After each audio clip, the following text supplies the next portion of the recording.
구매하시게 된 이유가 어떻게 되시나요? 그랜저 IG 같은 경우에는 전반적으로 3.3 가솔린 모델 장점은 뭐가 있을까요? 중후한 디자인, Z자 연비는 기대를 1도 안 했거든요. 가혹 주행을 했을 때 연비를 시원시원한 가속감, 세팅을 바꿔가지고 승차감이 안 좋다. 2열에는 단점은 8단 미션을 현대기아차 최초로 과학이라는 양카. 마음이 안 좋더라고요. 화면이 전환이 되지를 않고 엔진에 고질병이 경고등이 뜨면서 꿀팁일 수 있겠네요. 그리고 다들 공감하실 거예요.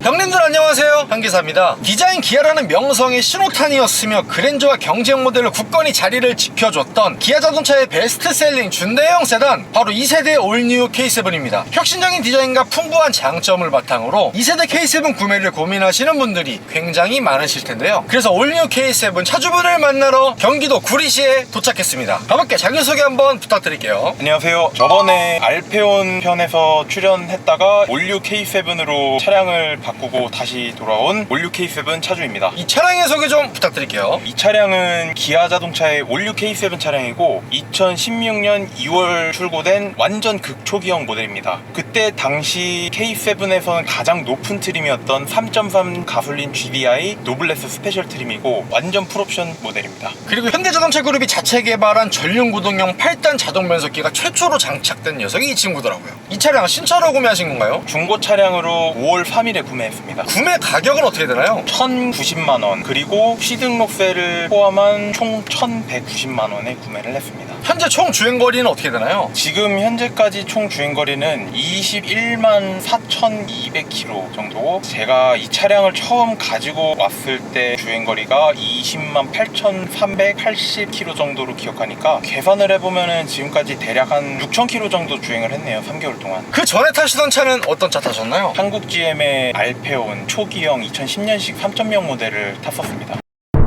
2세대 올뉴 K7을 구매하시게 된 이유가 어떻게 되시나요? 옛날부터 제가 K7을 좋아했던 차종 중에 하나였고, 지금 이 올류 K7의 내외관 디자인이 저의 취향에 정말 딱 들어맞는 차량이었기 때문에 고민을 별로 안 했습니다. 그리고 최상위 트림은 노블레스 스페셜 트림에다가 풀옵션 모델 선택하신 이유 있나요? 저는 원래 풀옵션을 선호를 하는 편이어서 중고차는, 그래서 풀옵션을 선택을 했습니다. 그럼 차주님께서 3.3 가솔린 모델 구매하셨는데 2.2 디젤이나 2.4 가솔린, 2.4 하이브리드나 뭐 3.0 LPI 이런 다양한 다른 엔진 라인업들은 고민 안 해보셨나요? 네, 고민을 딱히 안 했습니다. 디젤 엔진은 저의 주행 환경이나 조건에 적절하지 않다는 판단이 들어서였고, LPG 같은 경우에는 속도 내는 거 좋아하는 나이대에 조금 부족함을 느끼지 않을까 싶어서 제외를 했습니다. 그리고 이제 하이브리드 모델 같은 경우에는 살짝 고민을 했다가 과감히 제외를 해버렸습니다. 왜냐면 차주님께서도 알페온 타셨을 때 6기통 감성에 대한 그런 갈망이 있었거든요. 네, 맞습니다. 2세대 올뉴 K7과 동시에 구매를 고민했던 차량이 어떤 게 있을까요? 그랜저 IG죠. 전반적인 유지비나 이런 여러 가지 조건이 가장 비슷해요. 제가 그랜저 IG랑 K7을 고민을 할 때 가장 많이 따졌던 조건이 일단 3.3이어야 하고 완전 풀옵션 사양이어야 하는데, 그랜저 IG 같은 경우에는 3.3 모델이 17년식부터 나오게 됩니다. 우선 보험료 차이에 있습니다. 이 보험료 차이가 3.3 기준으로 봤을 때 17년식 그랜저 IG, 16년식 올류 K7 보험료 차이가 약 40만원 정도 났습니다. 그리고 이 전반적인 실내외 디자인과 실내 버튼 레이아웃과 구성, 이런 부분은 전반적으로 올류 K7이 저에게는 조금 더 취향에 잘 맞는 그런 디자인이어가지고, 그리고 중고 가격이 그랜저 IG가 조금 더 비싸기 때문에 구매 예산에 잘 맞는 올류 K7을 구매를 했습니다.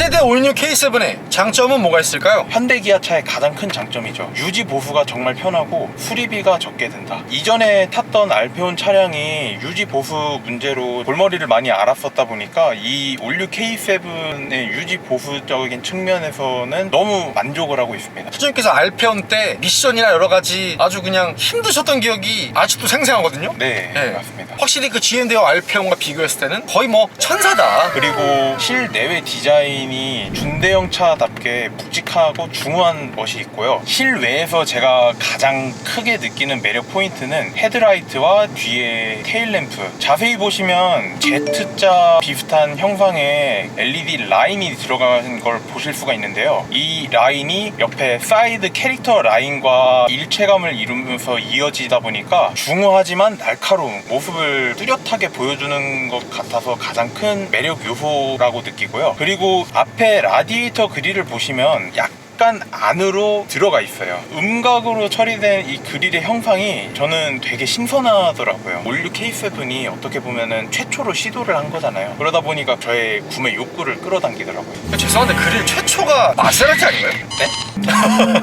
전면부에 세로 형태의 호랑이코 그릴과 함께 본네트의 캐릭터 라인도 포인트가 아주 좋고요. Z자 형태의 주간 주행 등의 디자인과 더불어서 안개등과 범퍼의 디자인의 포인트가 아주 좋은 것 같아요. 차주님께서 지금 2016년 2월식 초창기 모델을 구매를 하셨는데 17년식 가게 되면 HID 헤드램프에서 풀 LED 헤드램프로 넘어오거든요. 너무 짧은 시간에 바뀌었는데 아쉽지 않으세요? 솔직히 아쉽다는 생각은 안 들고요. 오히려 풀 LED 헤드램프의 그런 습기 차는 문제라든지 그런 부분에 있어서는 오히려 HID 헤드램프가 조금 더 낫다라는 생각이 들고, 약간 눈물 나시는 것 같은데? 저는 그래도 중고 차량 구입을 한 거라서 배 아프거나 아쉽지는 않습니다. 그리고 측면부 보시면 2016년 1월 당시에 출시된 준대형 차 중에서 휠베이스가 가장 길었거든요. 그랜저 HG보다는 10mm가 더 긴 수치였더라고요. 근데 차주님 휠이 싸제 휠을 다신 것 같은데 이거 뭔가요? K7 동호회 회원분하고 순정 대품 조건으로 맞교환을 해온 사제 휠인데요. 그럼 구매하셨을 당시에는 몇 인치 휠이었나요? 순정 사이즈와 똑같은 19인치였습니다. 그리고 후면부 보시면 Z자 형태의 LED 테일램프와 더불어서 중간에 이어진 일자형 크롬 포인트가 인상 깊고요. 하단부의 듀얼 머플러가 준대형 세단의 안정감을 조금 더 배가시켜주는 것 같아요. 사실 이 차량 공인 연비가 약 10km 정도로 알고 있는데 연비는 몇 정도 나오나요? 이 차량이 준대형 차량이고 3000cc가 넘는 차량이다 보니까 연비에 대해서는 아예 기대를 1도 안 했거든요. 당연히 안 나올 것 같은데? 근데 이 차량을 운수하고 그 다음날 출근을 할 때 정말 깜짝 놀랐습니다. 연비가 너무 잘 나와서. 제가 강변북로를 거쳐서 잠실대교를 지나가지고 가락시장을 들어가는 코스인데 그 코스가 가다서다 막히는 구간인가요? 심한 시간대죠. 가혹 주행을 했을 때 연비를 지금 말씀해 주시는 거잖아요. 그랬음에도 연비가 두 자릿수가 나왔습니다. 거짓말하지 마세요. 연비가 10km 넘게 나왔습니다. 실제로 이 K7 타시는 오너분들 중에는 저보다도 연비가 훨씬 더 잘 나오는 분들이 많이 계십니다. 연비를 15km 이상 뽑아보신 분도 계시고 연비 부분에 있어서는 정말 타보시면 깜짝 놀라실 거라고 제가 장담합니다. 차주님께서 그러면 뭐 일반유 넣으시는 건가요? 네, 일반유 주유를 하고 제 운전 스타일을 기준으로 말씀드리면은 고속도로 항속 주행을 했을 때 보통 12km에서 13km 정도가 대부분 나오고요. 막히는 시내 도로에서 8km 정도? 정말 간신히 10km도 나오긴 하는데 보통 한 8km에서 9km 정도 나온다고 보시면 됩니다. 그래서 이제 총 복합 연비를 말씀드리자면은 10에서 11km 정도 왔다 갔다 하는 것 같아요. 그럼 차주님께서 일반 공도랑 고속도로 항속주행 운행 비율은 몇 대 몇 정도 될까요? 시내 주행이 한 7, 80%고 비율로 따지면 8대 2에서 9대 1 정도. 저 같은 경우에는 보통 경고등이 들어오면은 바로 주유소를 찾는 편이고 그렇게 해서 가득 주유를 했을 때 10만 원 들어가는 것 같아요. 근데 간혹 제가 계기판에 주행 가는 거리가 0km가 될 때까지 타고 가는 경우가 있는데 그런 때는 보통 68리터에 10만 한 6, 7천 원? 그 정도 들어갑니다. 그게 휘발유 가격 얼마 정도 기준인가요? 그때가 아마 1,600원대 초반이었을 거예요. 그러면 가득 주유했을 때 총 주행 가는 거리는 얼마 정도 나오나요? 보통 550에서 600km 정도는 나옵니다. 그리고 실내에서 제가 가장 마음에 드는 포인트는 센터페시아의 버튼들인데요. 그랜저 IG는 뭔가 좀 둥글둥글하고 버튼의 크기가 좀 작은 감이 있었는데 K7 같은 경우에는 필요한 버튼들만 직관적이고 보기 쉽게, 그리고 적절한 크기로 배열이 잘 되어 있고, 무엇보다도 에어컨 공조기 버튼과 오디오 관련 장치 버튼의 분리가 운전을 하면서 조작을 할 때 상당히 편안하다는 느낌을 많이 받아요. 그리고 이 아날로그 시계 배치 또한 센터페시아의 중앙에 있다 보니까 그랜저 IG의 아날로그 시계의 위치는 어정쩡하다라는 느낌을 받았던 반면에 올류 K7 같은 경우에는 매립된 형태로 정중앙에 박혀 있다 보니까 준대형 세단다운 묵직한 면모를 살려주는 것 같습니다. 그래서 3스포크의 안정감 있는 핸들과 더불어서 기본 프레스티지 트림 가게 되면 3.5인치 모노 TFT LCD 클러스터가 들어가지만 이 친구 노블레스 스페셜 트림 최상위 트림의 풀옵션이기 때문에 7인치 칼라 TFT LCD 클러스터가 신인성 좋게 들어가 있고요. 그리고 노블레스 스페셜 트림이기 때문에 8인치 유보 내비게이션이 적용이 되어 있고요. 그리고 준대형 세단이라면 이 우드 느낌 같은 거 들어가줘야 되거든요. 이 느낌이 다소 올드해 보일 수도 있지만 반대로 생각해보면 고급진 느낌을 확실하게 전달해주는 것 같아요. 조금 생각이 다른 게 오히려 이 우드가 세련미를 망친다는 느낌을 받고 있거든요. 우드의 밝은 톤도 그렇고 유광 처리가 된 게 이런 말 해도 될지 모르겠는데 산티가 난다고 해야 되나? 옛날 90년대 차들에서나 볼 수 있었던 그런 감성이 느껴져가지고 제가 이거 아주 이쁘게 포장하려고 했는데 실패했어요.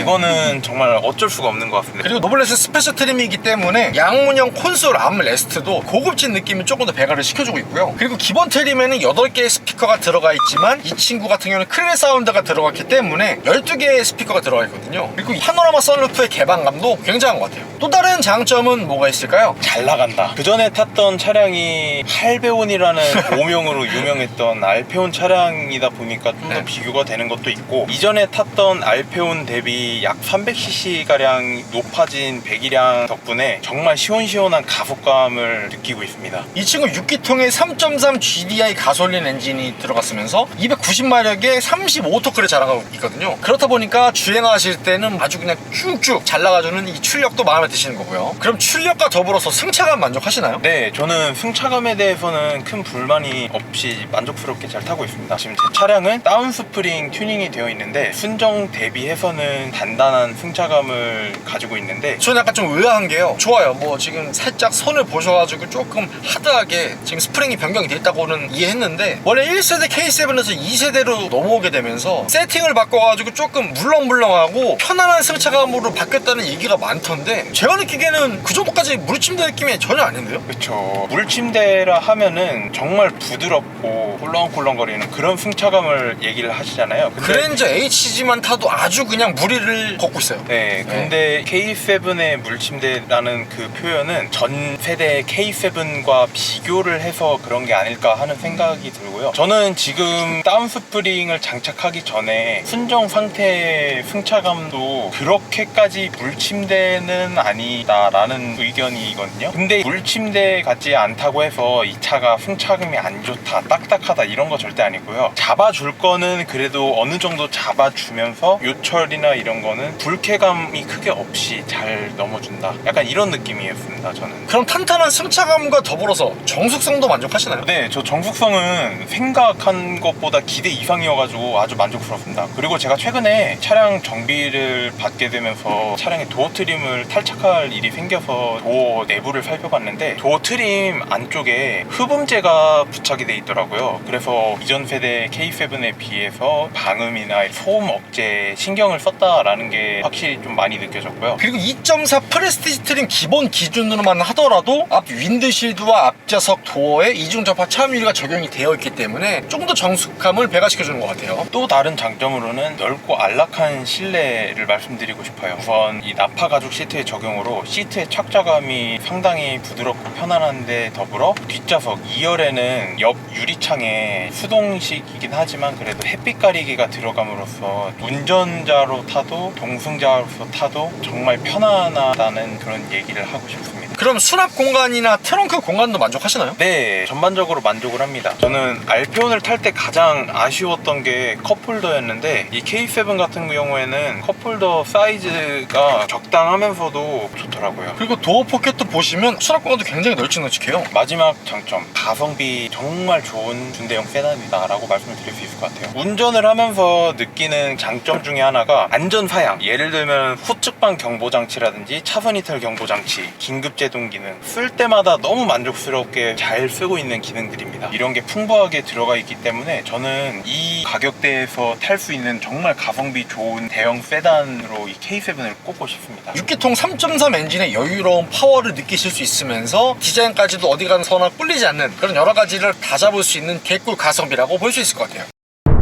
2세대 올뉴 K7의 단점은 뭐가 있을까요? 전륜구동 8단 미션을 꼽을 수 있을 것 같아요. 이게 현대기아차 최초로 적용이 되었다라는 타이틀은 있지만 초창기 버전이다 보니까 조금은 미숙한 부분이 많이 느껴지는데, 그 대표적인 게 저속 저단에서의 울컥거림, 그리고 특정 구간에서의 변속 슬립이 열간시에 느껴지는데, 제 차량은 주로 5단에서 4단으로 다운시프트를 하면은 그때는 변속 충격이 가장 심하고, 6단에서 7단 혹은 4단에서 5단을 넘어갈 때 변속 슬립이 심하게 나타나는 편입니다. 이거는 차량의 관리 상태에 따라서 차이가 있을 수 있는 부분이라고는 하지만, 그런 부분인 거를 감안을 해도 전륜구동 8단 미션의 특징이 아닐까 하는 그런 생각을 가져봅니다. 그리고 기능적인 부분에서 좀 아쉬운 점, 어드밴스드 스마트 크루즈 컨트롤의 작동이 좀 유연하지 못하다고 느끼는 게, 급제동과 급가속을 너무 자주 합니다. 어드밴스드 스마트 크루즈 컨트롤 같은 경우에는 앞차의 차간거리가 줄어들면은 자동으로 감속을 하고, 다시 벌어지면은 그만큼 설정해 놓은 거리만큼 다시 좁히기 위해서 가속을 하는데, 이 과정이 부드럽고 매끄럽지 못하다는 그런 아쉬움이 있고, 마지막 단점, 이 차의 가장 큰 단점이라고 말을 할 수 있겠는데요, 어떻게 보면은 오명이라고 할 수도 있죠. 과학이라는 좋지 않은 이야기들이 좀 많은데, 양카. 네, 제가 이 차량을 샀을 때도 다들 하나같이 얘기를 했던 게 K7이 아닌 과학 7호기 다들 그렇게 얘기를 하더라고요. 그래서 한편으로는 많이 마음이 아프더라고요. 몇몇 분들로 인해서 차가 욕을 먹고 있다는 게 차주의 입장이 되어서 이렇게 느끼니까 마음이 안 좋더라고요. 이미지에 대해서 오는 약간의 아쉬움이신 거죠? 네, 그쵸. 그리고 올류 K7이랑 올류 소렌토에 대한 결함이긴 한데, 혹시 에바 가루? 네네, 맞습니다. 정확해요. 다행히도, 정말 감사하게도 제 차량은 이 부분에 대한 문제는 아직까지 발견이 된 적이 없어서 정말 너무너무 감사한 부분입니다. 그리고 이거는 K7 타시는 분들이라면은 다들 공감하실 거예요. 순정 내비의 반응이 정말 많이 느려요. 아침에 출근을 할 때 시동을 켜고 출발하잖아요. 그럼 가끔씩 내비 화면이 중간에 끊겨요. 그런 문제도 있고, 가끔은 이제 음악을 들으려고 화면을 터치하거나 아니면은 이 밑에 있는 버튼을 누르면은 암만 조작을 해도 화면이 전환이 되지를 않고 음악이 재생이 안 돼서 몇 번을 진짜 빛보다 빠른 속도로 화면을 터치해보고 버튼을 눌러봐도 반응이 없을 때가 있어요. 이 유보 내비게이션이 막 끊기고 느리고 답답하다는 얘기가 진짜 많더라고요. 정말 그 정도로 속 터집니다. 그리고 유보 2.0도 지금 현재는 유보가 기아 커넥트라는 이름으로 앱 명칭이 변경이 됐는데, 기아 커넥트 앱도 서버 접속이 안 되고 오류가 빈번하게 발생하는 그런 문제가 있어서, 그 부분에 대해서도 차주들의 불만이 좀 많은 편입니다. 이 차량의 단점, 람다 3.3 엔진에 고질병이 있다고 하는데, 엔진의 헤드 볼트 들뜸 현상이라고 해서 헤드 볼트가 뜨는 그런 현상이 있다고 들었거든요. 근데 다행히 2021년도에 이전에 차주분께서 수리를 하면서 차량 엔진의 가스켓 모두 다 교체하시고, 그와 더불어서 개통 수리도 다 깔끔하게 맞춰놓은 차량을 가지고 와서 그 문제는 겪지 않았고요. 그리고 이거는 16년식 초창기 람다2 엔진의 고질병인데, 16년식의 경우에는 연료 고압 펌프라고 하는 부품이 엔진에 장착이 되어 있거든요. 이 부품이 고장이 나면서 엔진 경고등이 뜨고 연비나 출력이 저하가 되는 그런 문제가 발생을 한다고 하는데,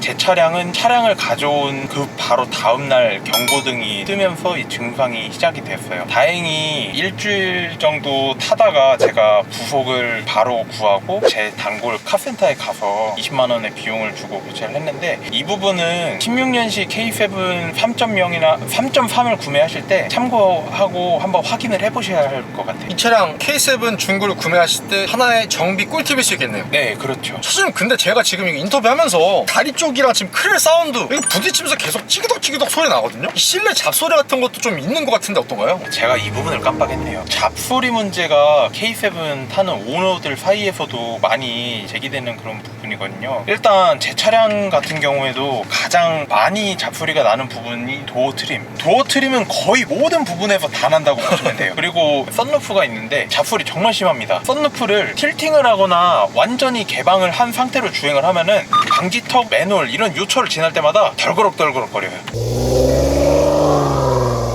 2세대 올뉴 K7의 한 달 유지비는 어떻게 되나요? 일단 기름값, 제가 보통 한 달 평균 주행거리가 약 2,000km 정도 되는데요. 2,000km를 탈 때 기준으로 한 달 유류비를 계산해 보면은 한 달에 평균 약 40에서 50만 원 정도 나오는 것 같습니다. 평균 기름값 한 1,600원에서 1,700원 기준으로 그 정도 나가시는 거네요. 네, 맞습니다. 그리고 이제 평균 연비 같은 경우에는 보통 한 9km 정도 내외라고 할 수 있습니다. 그리고 보험료 같은 경우에는 제가 아직 나이가 어리기도 하고 지금 230만 원. 230만 원이요? 네, 근데 아직 제 나이대가 20대 초중반이다 보니까 보험료가 많이 나오는 거니까요. 그럼에도 불구하고 17년식 그랜저 IG 3.3 가게 되면 보험료 여기서 한 3, 40 더 비싸지는 거네요. 네, 그렇게 나오더라고요. 그리고 저 같은 경우에는 엔진 오일을 제 단골 카센터가 따로 있어서 아, 오토큐 가시는 게 아니고요? 네, 그렇게 했을 때 금액은 한 15,000원 정도 공인비? 나머지 엔진 오일 세트라고 하죠. 그거를 구입하는 데는 한 5만 원 돈 들었던 것 같아요. 2세대 올뉴 K7을 구매하신 걸 후회하시진 않나요? 저는 오히려 이 차를 안 샀으면 더 후회를 했을 것 같아요. 이 차에 대한 애정이 정말 많고, 저는 이 차를 주변에서 산다고 하면은 말리지 않고 적극적으로 권할 자신이 있습니다. 마지막으로 하고 싶으신 말씀 있으신가요? 알페온으로 출연했을 때도 말씀을 드렸었던 것 같은데, 싸고 좋은 차는 없듯이 가격이 싸다고 무조건 혹해서 구매하시지는 말고 조금 더 가격이 비싸더라도 정비가 확실하게 잘 되고 컨디션이 좋은 차량을 구매를 하시는 게 나중을 생각했을 때도 훨씬 더 가성비가 좋지 않을까 생각이 듭니다.